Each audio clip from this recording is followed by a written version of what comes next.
Bienvenidos a un nuevo video de Historias en Viñetas, en este caso una nueva entrega de las lecturas comentadas. Volvimos a tener un poquito de tiempo libre después de algunas lecturas que mandamos por escrito y que van a ir saliendo en el blog, y de haberle dedicado mucho tiempo a releer lo que Perfil publicó de DC Comics para unos podcasts que hicimos con Archivo de Cómics, en los que repasamos toda la vida de DC Comics publicado por Perfil. 2 podcasts ya se subieron y 2 irán saliendo en los próximos meses. Por si a alguien le interesa, en la descripción dejo el link a los podcasts que ya están disponibles. Y tuvimos unos días libres con los que pudimos hacer lecturas aleatorias. Así que nos leímos esta pilita de historietas. No son todas lecturas, algunas están traídas solamente para referencia de las lecturas que hemos hecho. Y bueno, así que vamos a pasar a comentarlas en un nuevo volumen de lecturas comentadas y decir qué nos parecieron, cuántos chuquitos le ponemos, qué impresiones, qué sabor de boca nos han dejado. Así que sin perder más tiempo, vamos con los comentarios.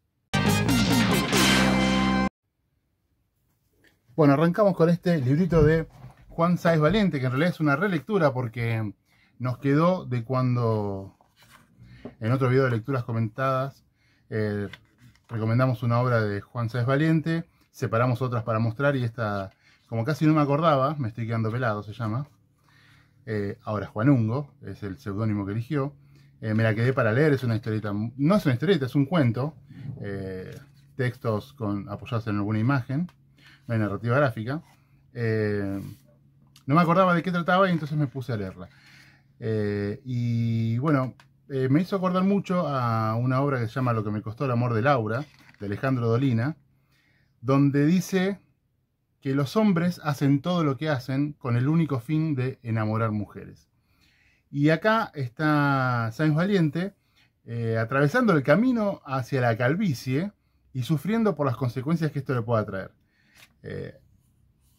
Y empieza a mostrar las cosas que hace para que se note menos que se está quedando sin pelo. Por ejemplo, no poner la cabeza para abajo para que no se vea la pelada, esquivar la luz directa para que no se note tanto. Después empieza a hacer tratamientos, cortes de pelos para disimularlo, y se va acomplejando con el temor de que la calvicie disminuya su éxito con el sexo opuesto. Y bueno, lo va padeciendo, lo va sufriendo mucho, hasta que, bueno, en un momento se da cuenta de que, calvo o no, de todas formas, bueno, lo oculta con un gorro y en verano se derrite, pobre muchacho. Se da cuenta de que el éxito que él tiene con el sexo opuesto no depende de su capacidad capilar, sino de otras cosas, y bueno, y ahí se pone contento.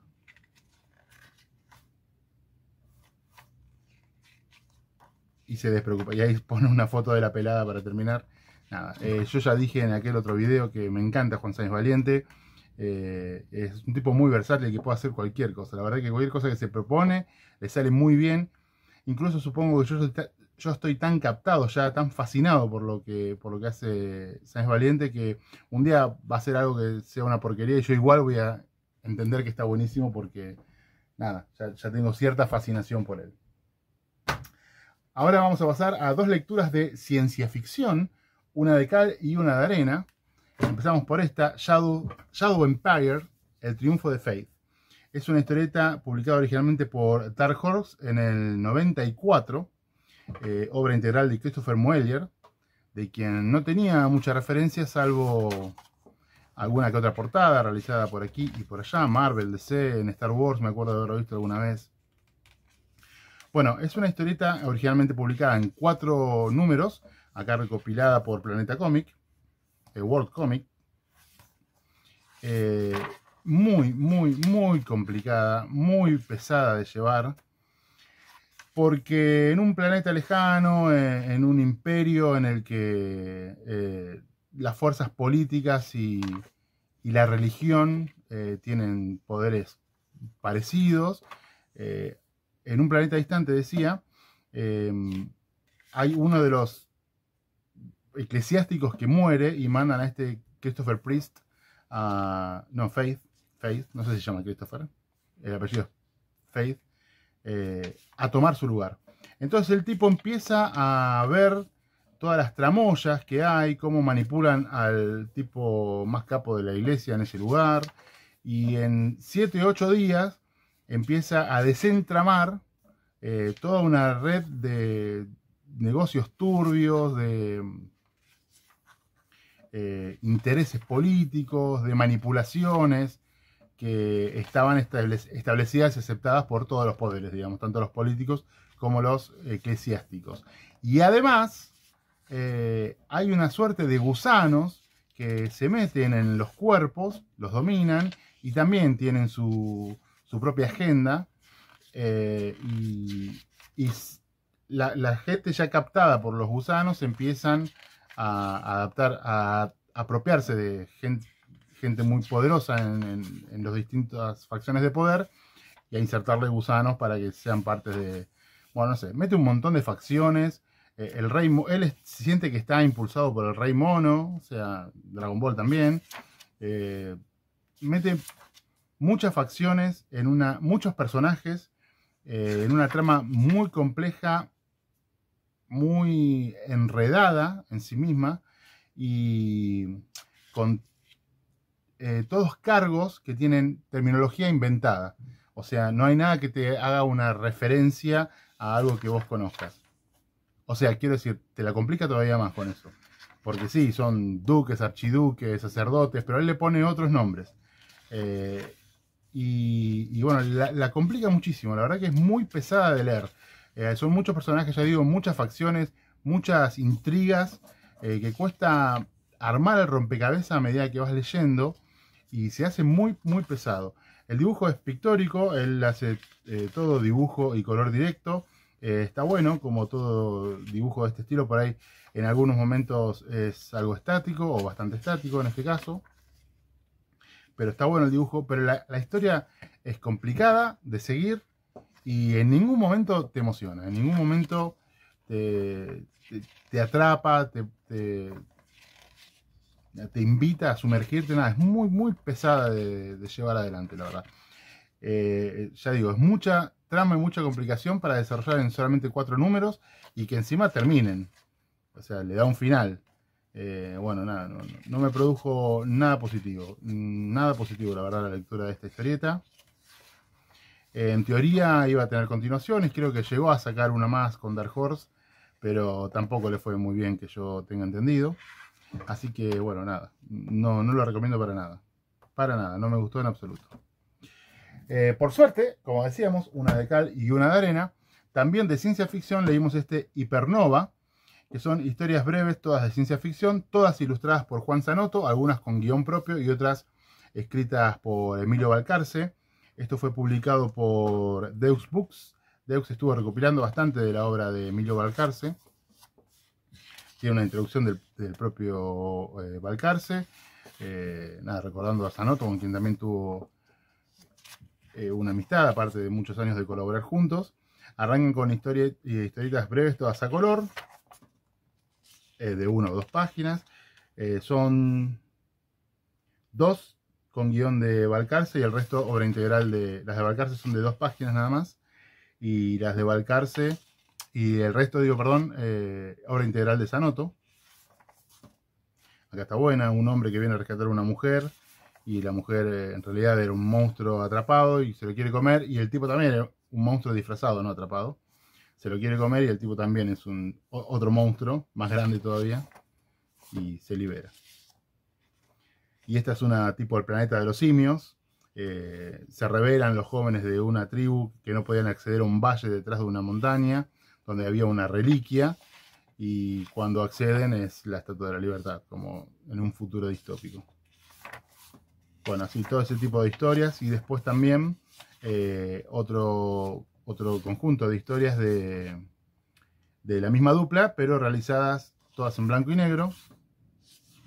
Y la curiosidad de este libro, que trae una historia inédita, o más de una, pero hay una que se llama El Homenaje, que tiene guión de Beppe Vigna, un guionista italiano, y que es un homenaje a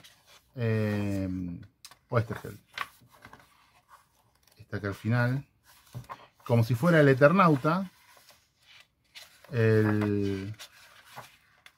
Oesterheld se le presenta al guionista, en su casa se le personifica en una silla, y le empieza a contar su historia, la historia de su país, toda su vida, cuando empezó de niño a leer, cuando empezó a escribir, cuando fundó su editorial, cuando la tuvo que cerrar, su colaboración con Breccia, acá está Alberto Breccia también, todo retratado maravillosamente por Zanotto. Bueno, muy muy buena, todas las historias están buenísimas, el dibujo de Zanotto, la verdad que es una maravilla, es increíble tanto en color como en blanco y negro, no sabes cuál te gusta más, no puedes elegir porque todo lo hace muy bien, las historias están buenas todas, ya digo, algunas son más cortas y tienen mejor desarrollo, las otras son apenas como una anécdota o una humorada en poco espacio. Balcarce también era de dejarse influenciar por las cosas que le gustaban, así que por ahí algunas con cierta influencia de Alien o algo de Star Wars, pero están muy muy muy buenas, la verdad que me gustó muchísimo. Fue esto cuando lo publicaron, fue no hace tanto, en el 2021, todavía se consigue y está muy muy bueno, tanto este como otras cuantas obras de Zanotto que han publicado. Así que bueno, con esto arrancamos. Yo voy a donde yo quiero. Yo iré a donde yo quiera. Yo voy a donde yo quiero ir. ¿A dónde va Guepardo? A hacer lo que él quiere, como siempre. Seguimos, ahora vamos a un bloque de relecturas, porque releímos La Noche Final, en edición de Omnipress. La teníamos originalmente publicada por Vid dentro de la colección de Green Lantern, pero bueno, yo la quería tener separada, o sea, como historieta individual aparte. Y bueno, La Noche Final fue un evento de DC, creo que del año 96, el evento anual que une a todos los personajes, que es el final del camino de Hal Jordan, podríamos decir, por lo menos en la etapa antes de que entre Geoff Johns y empiece a traer a todos los héroes de la Silver Age, porque Hal Jordan, Green Lantern, siempre había sido un héroe hasta que pierde la chaveta en el reino de los superhombres, cuando el Superman Cyborg destruye Ciudad Costera, la ciudad de Green Lantern, acá, Catapuchis, vuela por los cielos, no queda nada más que un cráter, y esto desemboca en lo que fue Crepúsculo Esmeralda, cuando Green Lantern, superado por el dolor de perder a todo el mundo, decide obtener poder para remediar el asunto, y todos los Green Lanterns se oponen, así que los empieza a masacrar uno a uno, y así mismo a los guardianes, hasta que se hace, bueno, estas imágenes están buenísimas, con todos los anillos, recolectando poder, hasta que al final asume una nueva identidad, que es esta, la de Parallax, ya habiendo consumido todo el poder de la batería central. Y esto desemboca en Hora Cero, que es el intento de Parallax de reescribir la historia y evitar la destrucción de Ciudad Costera, eliminar la realidad y reconstruirla, evitando los momentos que él no considera pertinentes. Y de esa forma, entre otras cosas, salvar a Ciudad Costera. Esto termina siendo abortado por Green Arrow, que le mete un flechazo en el pecho del pobre Hal. Ellos que fueron tan amigos durante tantos años. Bueno, acá pareciera que había muerto, pero no, estaba de parranda. Y después de otras apariciones por aquí y por allá, él seguía en búsqueda del Cyborg para vengarse por la destrucción de Ciudad Costera, y llega a la Tierra una alienígena, que es esta muchacha, que viene a advertir de la aproximación de un ser llamado el Devorador de Soles, que es eso, una entidad a lo Galactus, pero sin forma corpórea, sin forma humana, que devora los soles. Y entonces, nada, sin la presencia del sol, la vida en la Tierra sería imposible. Por lo tanto, lo de siempre, concilio de héroes para intentar paliar la situación, no lo consiguen, se complica el asunto, Superman empieza a poder los poderes porque ya no tiene la presencia de un sol amarillo. Hasta que a Kyle Rayner, que era el Green Lantern, el único Green Lantern que había quedado, se le ocurre que el único capaz de solventar esta situación sería Hal Jordan, y lo empieza a buscar. En un momento lo vamos a ver en esta historieta que se llama The Final Night, Parallax Emerald Night, Noche Esmeralda. Seguía persiguiendo al Cyborg, y acá en el muro es donde lo encuentra Kyle Rayner y le cuenta de la situación, y que él capaz que con el inmenso poder que ahora tiene sería el único capaz de detener al devorador de soles y reactivar el sol, porque ya lo estaba consumiendo casi por completo el devorador.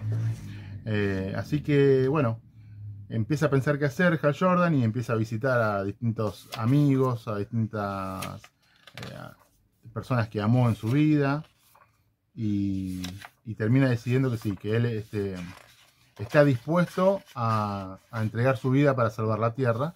Y bueno, es como que se redime al final, después de todo de haber sido mucho tiempo un héroe y de haberse quebrado por completo, haberse superado por el dolor y cambiarse de bando, digamos, ya después, cuando absorbe todo el poder, se va de mambo y empieza a ser un villano con todas las letras. Acá como que se redime. Todavía en esta época no existía el concepto de que Parallax en realidad era un defecto de la batería, un bichito que lo infectó y que él nunca había sido malo. Acá era malo porque quería ser malo, digamos. Era un villano porque estaba convencido de que su camino era el correcto para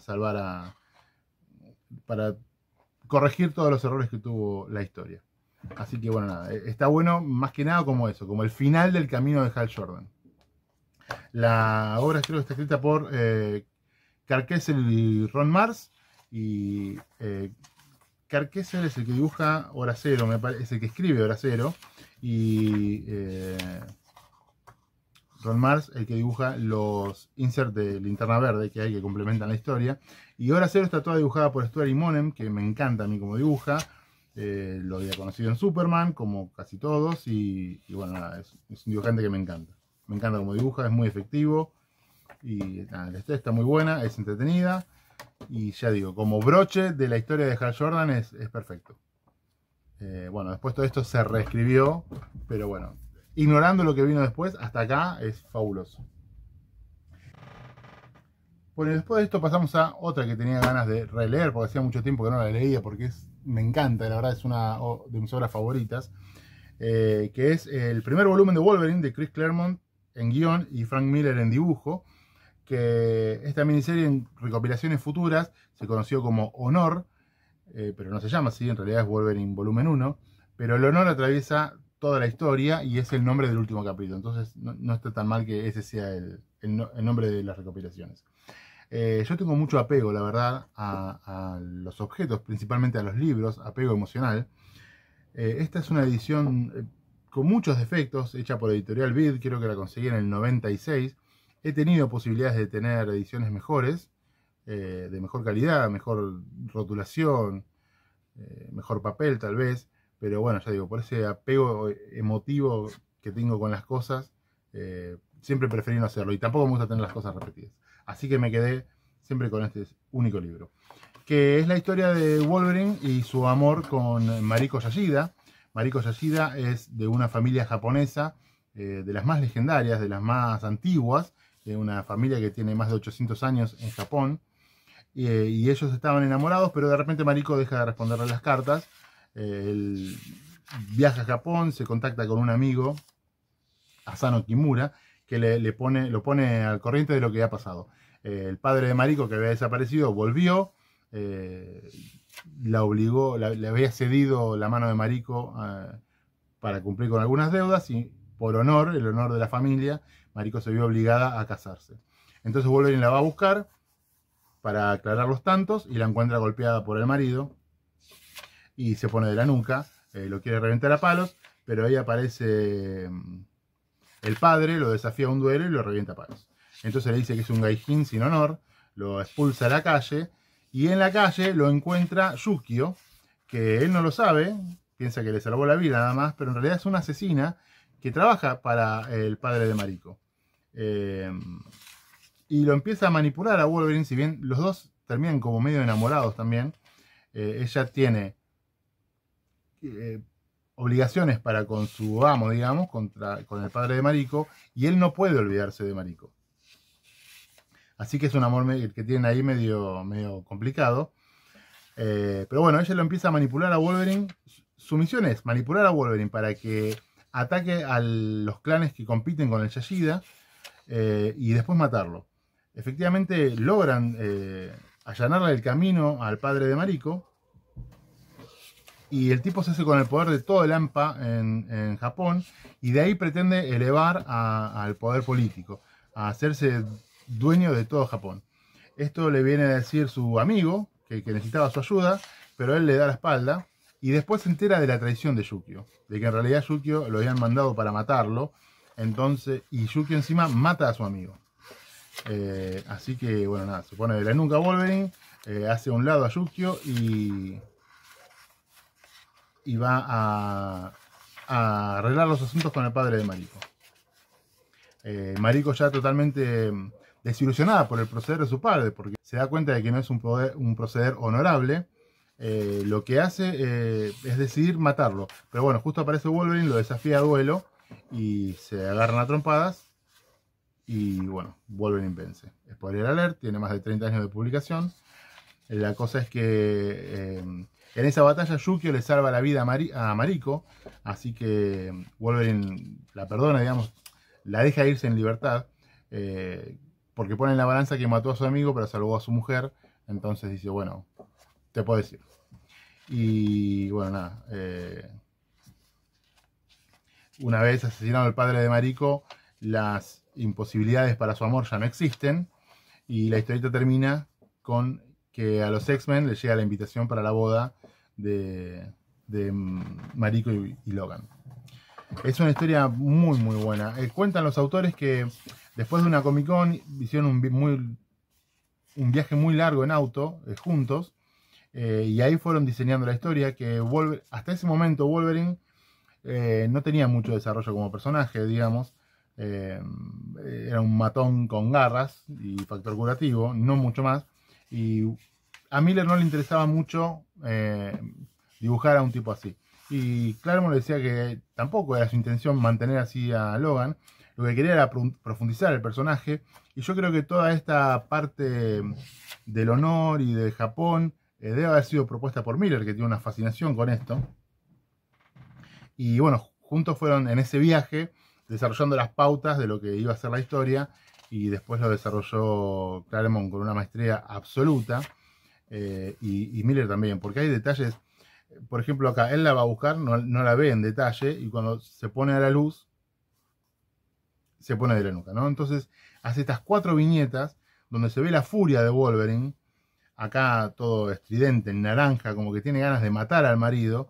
Y de repente ella lo toca y se calma. O sea, el mínimo contacto de ella lo apacigua. Esos detalles, ese tipo de cosas que meten los dos, porque no sé de quién es responsable. Pero es fabuloso, es muy muy en el detalle. La narrativa de Miller es fabulosa, me encanta. Las batallas están muy muy bien plantadas. No es un dibujante ni preciosista ni perfecto, pero narrativamente es impecable. Es increíble lo que hace. Me gusta mucho cómo trabaja con las páginas, dejando esos huecos que los espacios cuentan. Los espacios no están ahí para dibujar menos, sino que están para contar algo, ¿no? Y bueno, después tiene estas páginas fabulosas. Bueno, un maestro. Y la historia está muy muy buena también.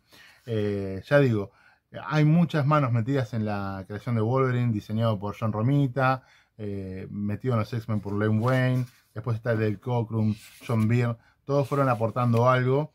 Pero yo creo que es en esta miniserie donde se termina de cuajar el personaje, donde se termina de darle la entidad que después tuvo, ¿no? En una época donde todavía Wolverine no era súper poderoso como lo es hoy. Acá lo podían desmayar a golpes, podía perder una batalla. Bueno, y después las portadas, esta portada icónica, fabulosa, que es una maravilla. Esto no puse chuequitos, no lo voy a poner en todo momento, pero a esta le pongo 5 chuequitos.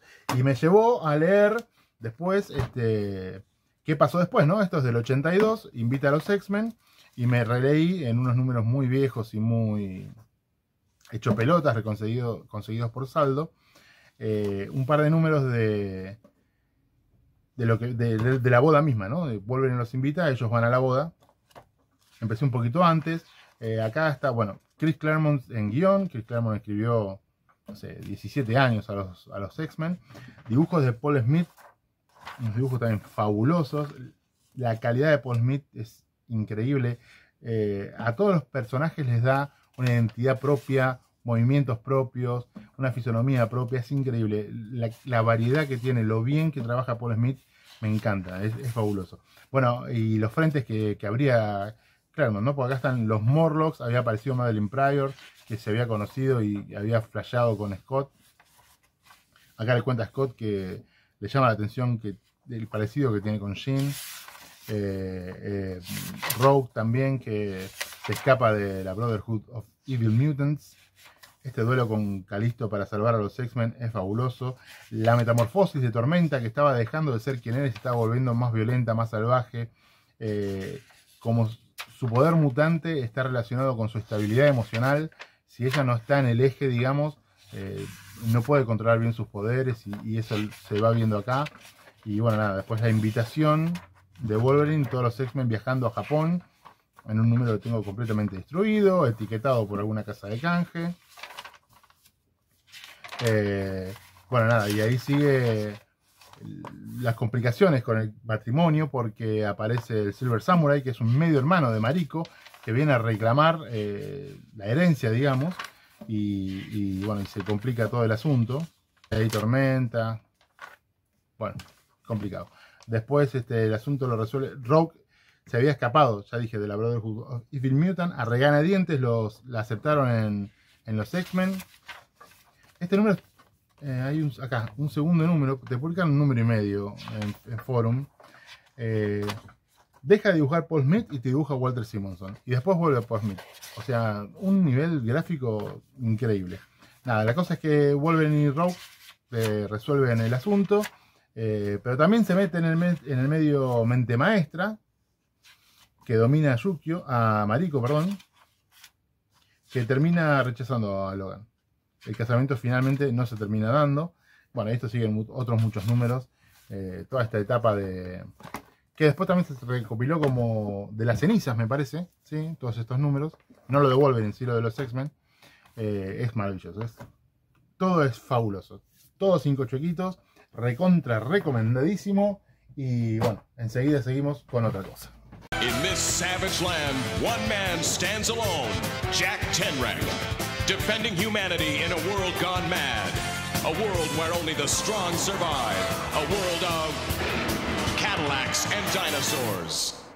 Bueno, seguimos con 3 lecturas aleatorias, empezando con este librito de la colección roja de Salvat, dedicada a la antorcha humana original, a Jim Hammond, el androide creado por el Dr. Phineas Horton en el año 39. Esta miniserie, que en realidad está protagonizada por Tom Raymond, que es Toro, el que era el ayudante de la antorcha humana original, se publicó originalmente en el 2009, 2008, 2009. En el 2009, y previamente a esta historia, Thomas Raymond había sido asesinado por el Pensador Loco, Matt Tinkerer, y después, como si de un Superboy Prime golpeando las paredes de la realidad se tratara, Bucky Barnes, con el cubo cósmico, lo devolvió a la vida. Y lo devolvió a la vida en el presente, ya siendo un adulto. Y bueno, el pobre Tom Raymond no encaja en el universo Marvel actual. Su esposa ya rehizo su vida, se casó con otra persona. La antorcha humana está desaparecido, está muerto. Y bueno, no siente que no tiene lugar. Entonces lo que decide es vengarse del Pensador Loco y matarlo por haberlo matado a él tiempo atrás. En ese momento el Pensador Loco estaba trabajando para IMA, Ideas Mecánicas Avanzadas, que lo había contratado para diseñar un arma irrastreable y efectiva que ellos pudieran utilizar. Cuando Toro lo va a atacar en un laboratorio que IMA le dio en el medio del océano, Toro es apresado.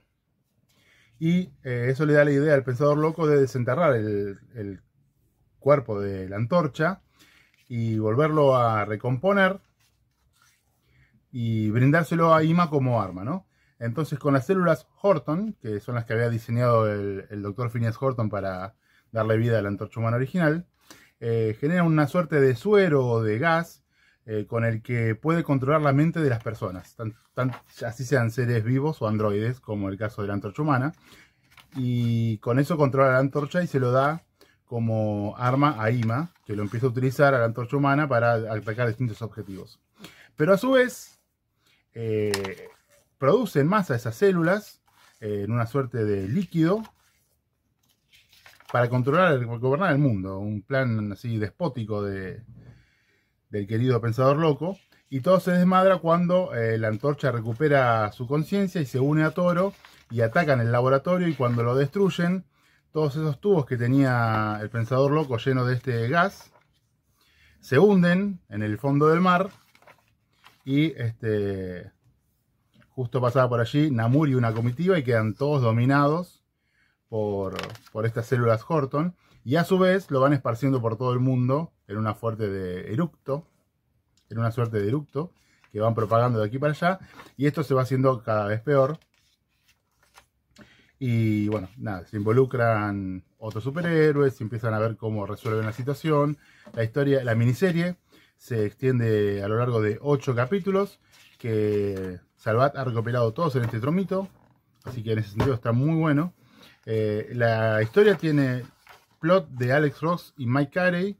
Mike Carey es el que hace el guión, y el dibujo que me gustó mucho es de Patrick Berkenkotter, que es un buen dibujo, la verdad que me gustó mucho.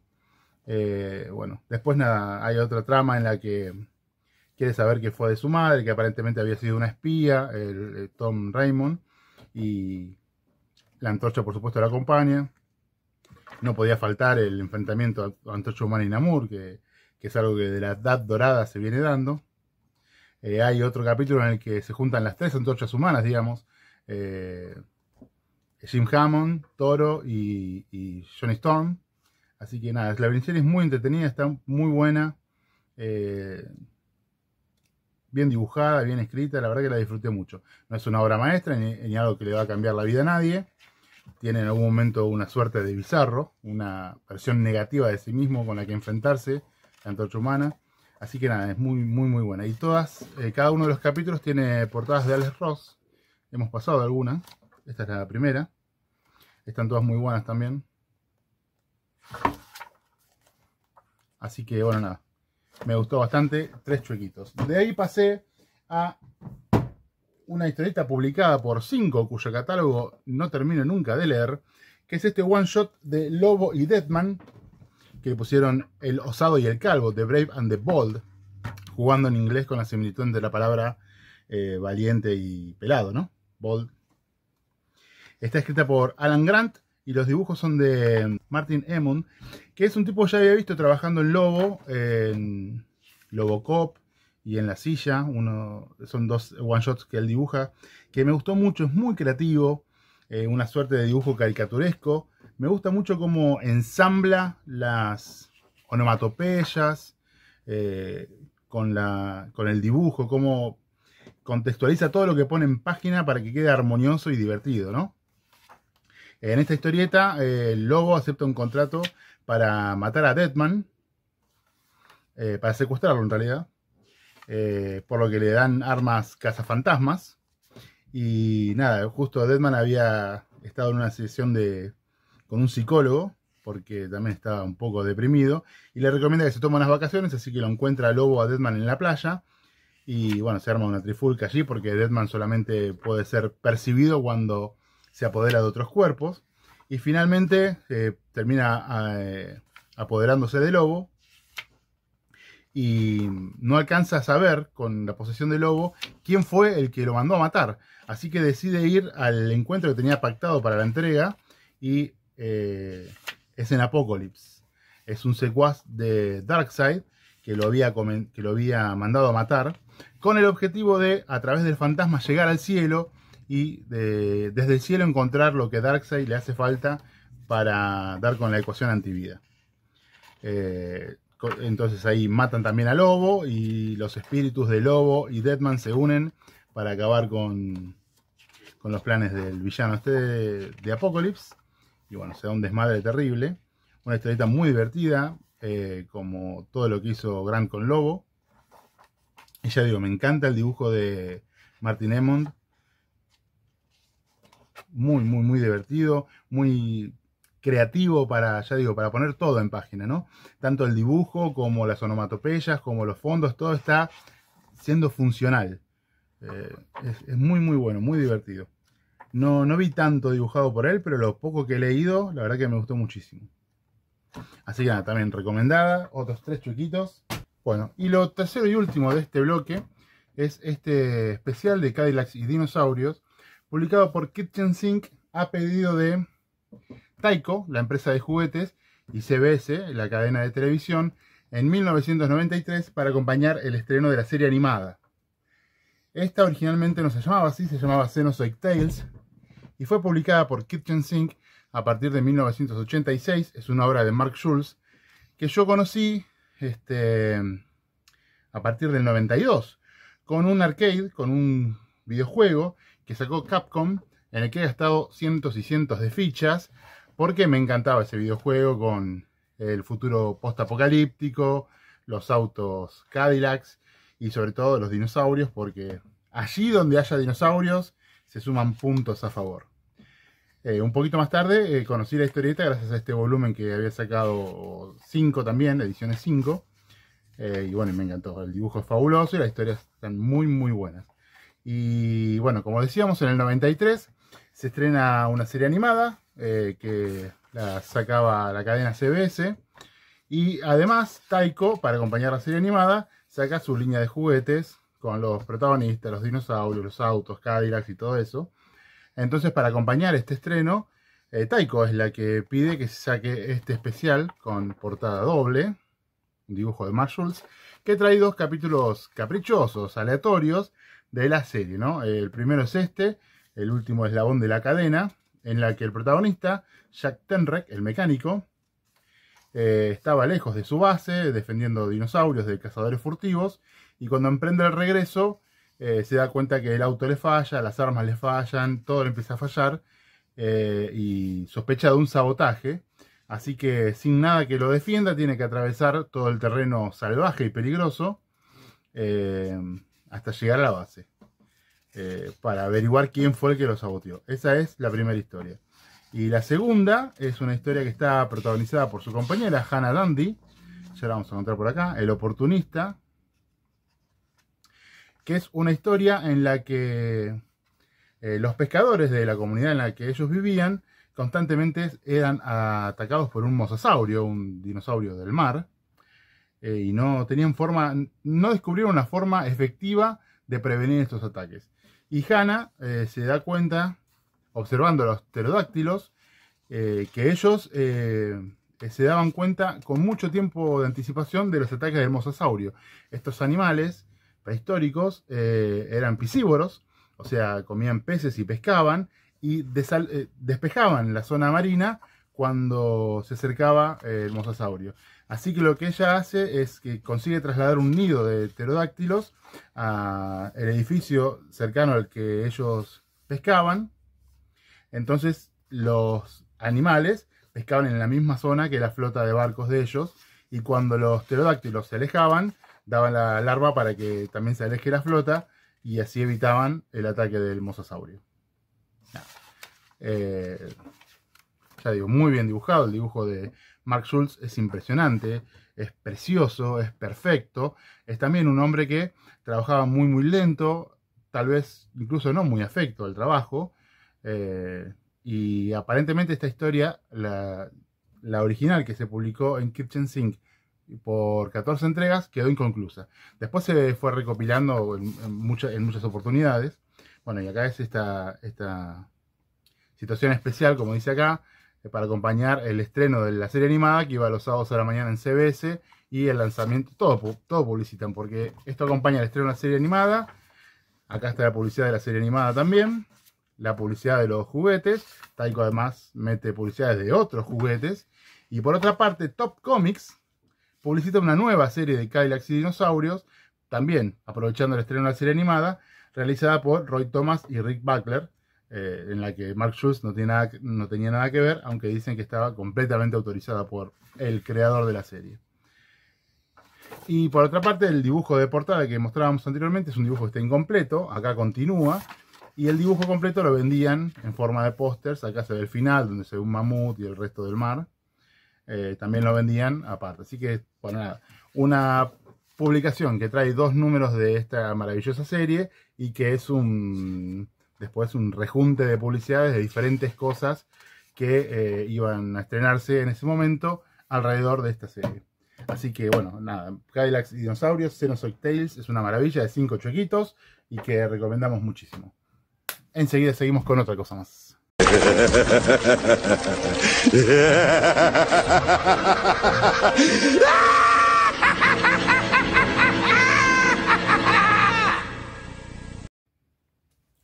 Bueno, seguimos. Ahora vamos con unos números sueltos. Leí este Free Comic Book Day del 2023 de las Saturday Morning Adventures de las Teenage Mutant Ninja Turtles. Ya comentamos en un video que hicimos de las tortugas un número de esta colección que me había gustado mucho. Es una colección que está inspirada en la serie animada original del 88 de las Tortugas Ninjas. Y este es el número del Free Comic Book Day, como ya digo, que sacaron en el 2023. Lo compré porque era de esta serie, que quería leer algo más, pero los números del Free Comic Book Day ya no son lo que eran. Antes traían una historia original nueva, y este número no tiene nada de eso. Lo que tiene es medio número de la nueva serie de esta colección, de las tortugas de la serie animada. O sea, una aventura que no termina, que queda completamente inconclusa. Y después medio número de Rise of the Teenage Mutant Ninja Turtles, que es la segunda serie animada que hizo Nickelodeon y que tiene su adaptación en la historieta también, otro medio número. O sea que son 2 mitades de números, nada termina, es una verdadera estafa. Esto es una estafa, señores. Para regalar esto, no regalen nada. Esto es así. No regalen nada. Regalen una historia completa, si quieren repetida, si quieren reimpresión, pero mitades de historieta, la idea es que te lleve a comprar otros títulos. Pero Free Comic Book Day tenía otro sentido originalmente. Así que esto, un choquito por la estafa que significa. Hemos sido estafados. Y después nos leímos el número 200 de Batman Legends of the Dark Knight. Un número que está escrito por Eddie Campbell y Darren White y que está dibujado por Bart Sears. Que lo que tiene de bueno es que muestra la otra cara de la moneda. Digamos, en un hospital de Gotham vemos todo lo que tienen que hacer los médicos para paliar las consecuencias del accionar de Batman y de los villanos, ¿no? Bueno, explotó algo y hubo 20 heridos. Bueno, ellos reciben a los 20 heridos, o aparece, como arranca así, ¿no? Con Batman trayendo al Joker semi-muerto que quiere que lo revivan, lo traten para que revele dónde está escondida una bomba y cosas así. O sea, bueno, después en flashback te va contando cómo llegó a estar el Joker así, con estos dibujos de Bart Sears que son fabulosos. Qué grande que sos, Bart Sears, por favor. Y bueno, lo que tiene bueno es eso, el mostrar las consecuencias de la gente normal en un mundo donde los supervillanos todos los días se mandan alguna macana, hay superhéroes que no miden tanto las consecuencias de sus acciones y ahí los médicos se vuelven locos tratando de salir adelante en una ciudad donde hay más accidentes de los esperables, digamos. Este numerito, ahora Omnipress está recopilando todo Legends of the Dark Knight en tomos muy lindos, la verdad. Y en alguno donde la serie que iban a publicar era muy corta, pusieron este de complemento. No me acuerdo en cuál, pero lo han publicado. Así que bueno, nada, está muy bueno, muy lindo. Y este sí está recomendado, lo recomendamos. Está chuquitos. Ahora vamos a pasar a historias de rabiosa actualidad, o sea que apenas las vamos a mencionar porque son cosas de publicación muy reciente. Y empezamos con el Deadpool Batman. Yo ya comenté que soy fan de los cruces Marvel y DC, le hemos dedicado hace no tanto tiempo un video de más de 1 hora hablando de todos los cruces y esperando que salga este. Así que bueno, nada, efectivamente ni bien salió, lo hemos conseguido. Escrito por Seth Wells y dibujado por Greg Capullo, o Capullo. Bueno, es un cruce entre Batman y Deadpool. Yo en aquel video había comentado, no quiero... Bueno, si alguien no quiere enterarse, adelante un poquito. No voy a comentar mucho de la historia, pero sí voy a pasar las páginas. Había comentado que los cruces suelen ser con 2 argumentos, héroes que se confunden y pelean entre sí, para después darse cuenta que eso fue un error y pasar a pelear contra los villanos. Y el otro es entidades superiores peleando, obligando a los héroes a enfrentarse. En este caso es el primero de los 2 argumentos posibles, pero burlándose de eso. O sea, estando Deadpool hay mucho paso de comedia y se burlan un poco de esa situación tan cíclica en los crossovers. Por supuesto hay cruce de universos, aparece el Joker también, y bueno, ahí está. No contamos nada más para no quemar nada. Lo llamativo, lo que tiene de bueno, es que trae un montón de historias muy breves con otros cruces de personajes Marvel y DC, de los que no vamos a comentar nada, simplemente cuáles son. Están Wonder Woman y el Capitán América. Después Jeff, el tiburoncito que aparece en todos lados ahora, y Crypto. Después Daredevil y Green Arrow. A este cruce habría que dedicarle un especial completo. Son personajes que se me hace que coincidirían muy bien, que tendrían buena química, digamos, entre ellos. Después hay uno, creo que es el que viene ahora, no, uno de apenas 2 páginas de Rocket Raccoon y Green Lantern. Después, escrito y dibujado por Frank Miller, un enfrentamiento entre el Batman del Dark Knight y el Old Man Logan. Y bueno, después un nuevo personaje Amalgam, podríamos decir. Logo, la mezcla de 2 personajes, Lobo y Wolverine. Nada, como un chiste, como una anécdota y no mucho más. No está por encima de la media, digamos, 3 chuequitos con toda la furia. Me emociona mucho que se vuelvan a juntar Deadpool, Marvel y DC. Ya hay anunciados nuevos crossovers, me parece. El año que viene se cumple el aniversario de la publicación del Superman Spider-Man y harían un nuevo Superman Spider-Man. Así que ojalá que sea por muchas entregas más de cruces entre Marvel y DC. Otro super mega estreno es este Zorro, Tierra de Capiangos. El Zorro ahora es un personaje de dominio público, así que en Argentina han hecho esta historieta, publicada por Omnipress, escrita por Luciano Saracino, dibujada por Emiliano Correa y con color de Ezequiel Fernández Roel. La portada es de Mariano Navarro, que por suerte no dibuja el interior porque no es santo de mi devoción, vamos a decir la verdad. Es un buen dibujante, pero a mí en lo particular no me emociona demasiado. Nada, por dejar de recibir noticias de las tierras de su padre en Argentina, muy cerca de en 1823, a poco de declararse la independencia, viene don Diego de la Vega a ver qué caramba nos pasa con la tierra de su padre y por qué no ha recibido más información de ese lugar. Así que bueno, esto hace que el Zorro aparezca también a detener las injusticias de un país todavía convulsionado, todavía sin saber cómo acomodarse a su nueva independencia, a su nueva situación de autogestionarse, digamos, ¿no? Y cómo todo eso se mueve mucho más en el centro, en lo que era el Buenos Aires, y alejándote era medio tierra de nadie, ¿no? Y ahí es donde estaban las tierras de su padre y es ahí a donde se dirige. Y bueno, nada, empieza a cruzarse con muchas cosas autóctonas, digamos, hasta descubrir qué carajo es lo que está pasando, quiénes son estos hombres leopardo o jaguares, quién es el que está detrás de todo esto. Conoce a una muchacha con la que tiene onda. Bueno, nada, está muy bien escrito, la verdad me gustó muchísimo. Siempre me gusta Luciano Saracino, la verdad, como escribe, tiene una sensibilidad con la que empatizo. Las obras que he leído de él me han gustado todas, un poquito más, un poquito menos, pero todas me gustaron. Esta no es la excepción. El dibujo de, ¿cómo se llama este muchacho? Emiliano Correa, me gustó, es bastante correcto, un poco estático en algunos momentos también, como que le falta fluidez, pero bueno, yo creo que es un muchacho joven y que está en proceso de encontrarse, digamos, y hasta acá hace un muy, muy buen trabajo.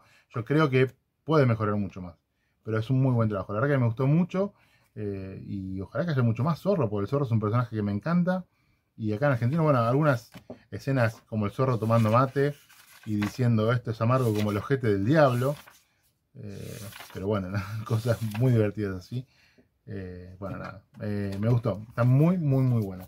Y también, de la mano de Omnipress, me leí uno que no es tan nueva, digamos. La historieta es del 2020, pero la edición nacional creo que es de este año. Es este Wonder Woman Tierra Muerta de Daniel Warren Johnson, que es una historia post-apocalíptica de Wonder Woman despertando en un universo absolutamente devastado y sin entender nada, sin todos los, con los poderes mermados, digamos, y sin recordar qué es lo que pasó. Sabe quién es, sabe de dónde viene, recuerda, digamos, cómo era el universo DC cuando era normal, pero no recuerda qué fue lo que llevó a este desenlace, a esta destrucción completa, ni por qué ella quedó en animación suspendida. Y bueno, nada, empieza a tener un camino de reconocer este nuevo mundo, de entender qué es lo que pasa, intentar nuevamente de seguir con su misión de ayudar, de llevar al hombre a una tierra de paz, a que encuentren el diálogo, a que no todo se resuelva a las trompadas.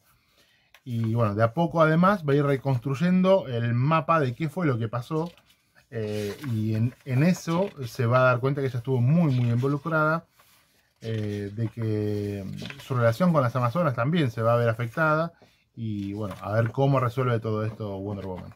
Está muy, muy buena la historia también. Lo que más me gustó es el dibujo, un dibujo para nada típico,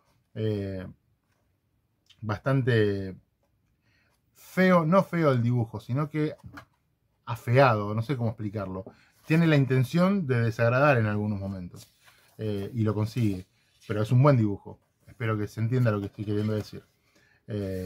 Y bueno, nada, ver qué fue de algunos superhéroes de DC y el desenlace y qué fue lo que produjo esta hecatombe nuclear, digamos, está muy bueno. Me gustó mucho, mucho la historia. Capaz que le hagan una continuación, queda con un final más o menos abierto, pero no lo creo necesario tampoco. Lo que tenía que encontrarse se contó acá, originalmente publicado en 4 tomitos, DC Black Label, ahora, lo que sería un Elseworld de nuestros tiempos. La recomiendo mucho. A esta le vamos a poner 4 chutitos. Y enseguida cerramos con lo último.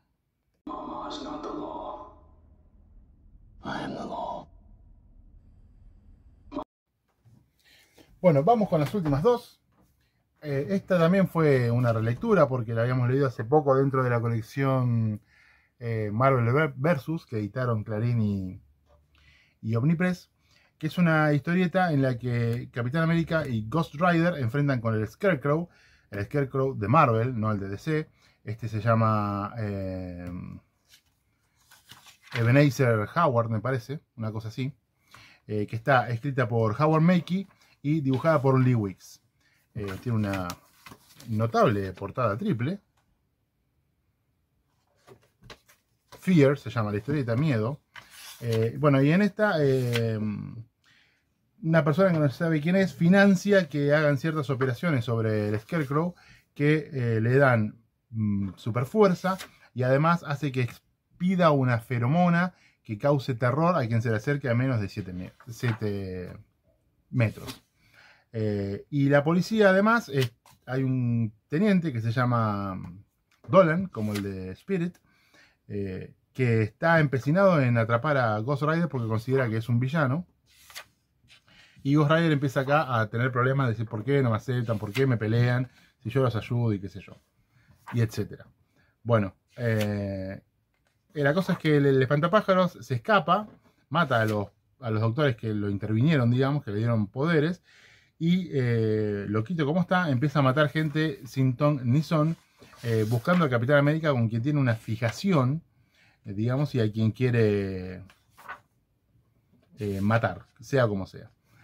Así que el Capitán América y el Ghost Rider, que también está buscando el espantapájaro para pasarle la mirada de la penitencia, unen sus fuerzas y empiezan a buscar al espantapájaro que había atrapado a una policía, que es la hija del teniente Dolan, y además es amiga de Danny Ketch, que es el Ghost Rider, ¿no? La identidad, el anfitrión del Ghost Rider, digamos.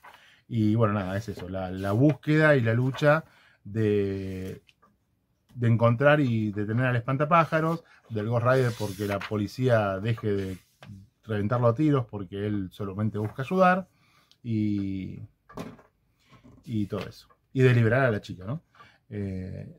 La historia no está mal, es entretenida, llevadera. Lo que me llama mucho la atención es el dibujo de Lee Wicks, a quien he visto en otras obras. Tiene un estilo propio y particular, pero acá lo veo muy influenciado, o sea, no muy influenciado, haciendo mucha referencia primero a Mignola en algunos momentos, y en otros, casi que choreando cosas de Mazzucchelli del año 1. Acá, por ejemplo, al final lo dibuja Danny Ketch, y es Bruce Wayne. Es Bruce Wayne dibujado por Mazzucchelli. ¿A dónde lo tengo? Acá está. Este Bruce Wayne es este muchacho, es Danny Ketch. Después no sé si se ven los dos ahí. Bruce Wayne, Danny Ketch. Es el mismo dibujo. Y después en el despacho del comisionado, donde lo llevan a Dolan. A ver si lo encuentro, es antes o después. Acá. Es igual que el del comisionado Loeb. Y en algún momento lo voy a encontrar. Es antes de esto. Acá.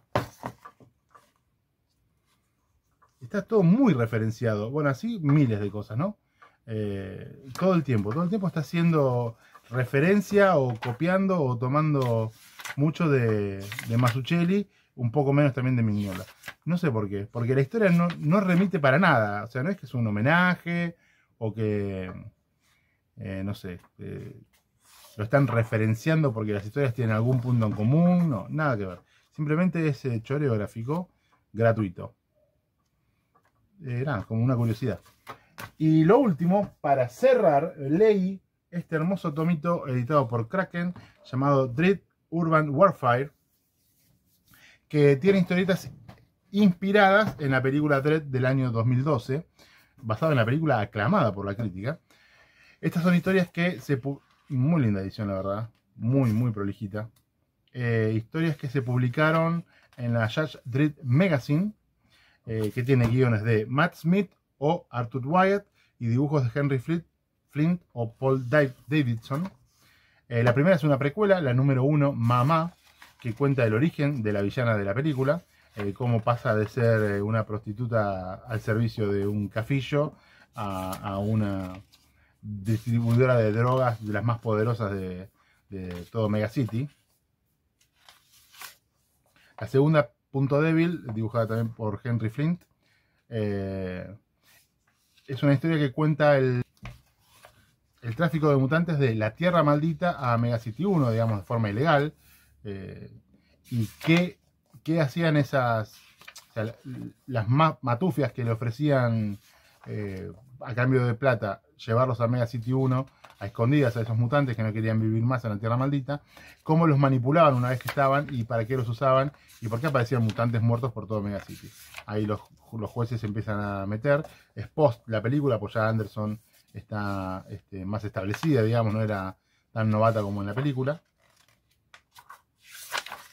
Y la última, que es una que está muy buena, que fue la que más me gustó, es esta, se llama Insurgencia, con guión de Wyatt y dibujos de Paul Davidson. Es una historia en la que ciertas corporaciones quieren hacer nuevas edificaciones a los costados de un pedazo de tierra donde hay viviendas y por las que pasarían por encima, ¿no? Entonces esta muchacha crea un movimiento que es el de la insurgencia, como para alertar y que las compañías no se crean que pueden asustarlos, a ver si podía amedrentarlos o algo así. La cosa es que ese movimiento lo toman las mismas empresas y lo empiezan a radicalizar para forzar a los jueces a tomar medidas drásticas con la gente que vive ahí y limpiar esa franja de tierra, digamos, para que ellos después puedan construir. Y además cuentan con jueces corruptos que los ayudan a hacer estas tramoyas, digamos, ¿no? Bueno, Dredd empieza a olfatear todo esto y termina descubriendo a los jueces corruptos y a la tramoya de las compañías estas constructoras, digamos. Así que nada, están muy buenas, son 3 historias nada más. Ya digo, todas dentro de ese universo, más bajado a tierra que el de las 2000 AD normal, que las historias normales del juez Dredd, porque están inspiradas en la película, que también era mucho menos fantasiosa, mucho menos grandilocuente que lo que son las historias de Dredd, ¿no? Por supuesto porque lo hicieron con 4 pesos con 50, entonces lo tenían que filmar todo en una sola locación, que era ese mega edificio donde transcurre la peli. Así que nada, está muy bueno, me gustó mucho, tanto el dibujo como los guiones.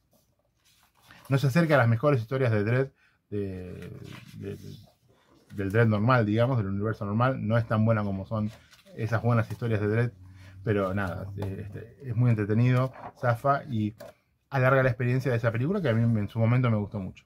Así que con esto cerramos, esperamos que haya sido de su interés y prometemos volver lo antes posible con más lecturas comentadas o algún otro tema que ya veremos cuál será. Hasta la próxima.